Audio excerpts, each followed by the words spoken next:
MALCHAPOM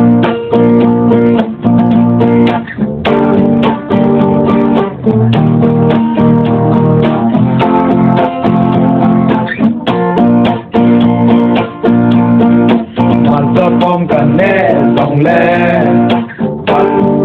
Pagkasa trong thế di bồi nang ngày là amol kabang Kaneh di teng jongle Ungin nalim ka muli Ipiham kaneh jong kaneh di bồi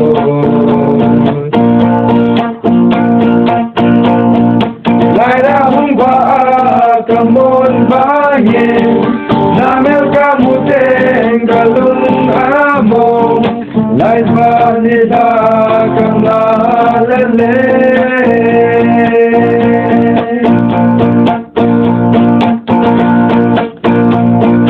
namno dal kuning kaum aral glukos ka kipai sing bangin Kata him ki do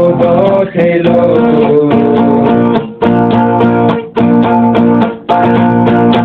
Illa namel kamute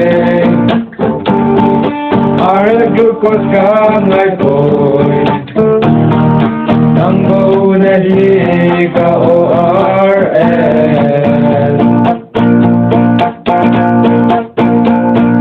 Laira hung ba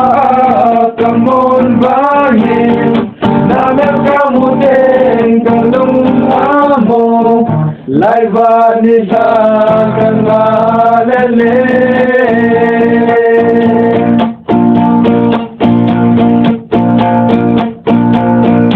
Thadou izatam tamme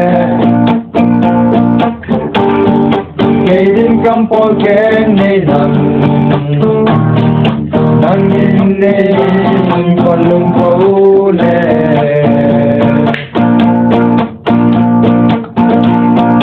Jacket sweater ka ngay poy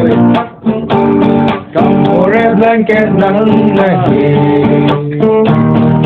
Summer ding dong ka esi nang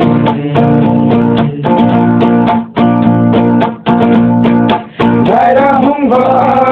Kamon bayin namel kamuteng galung amo lai vanida kanalele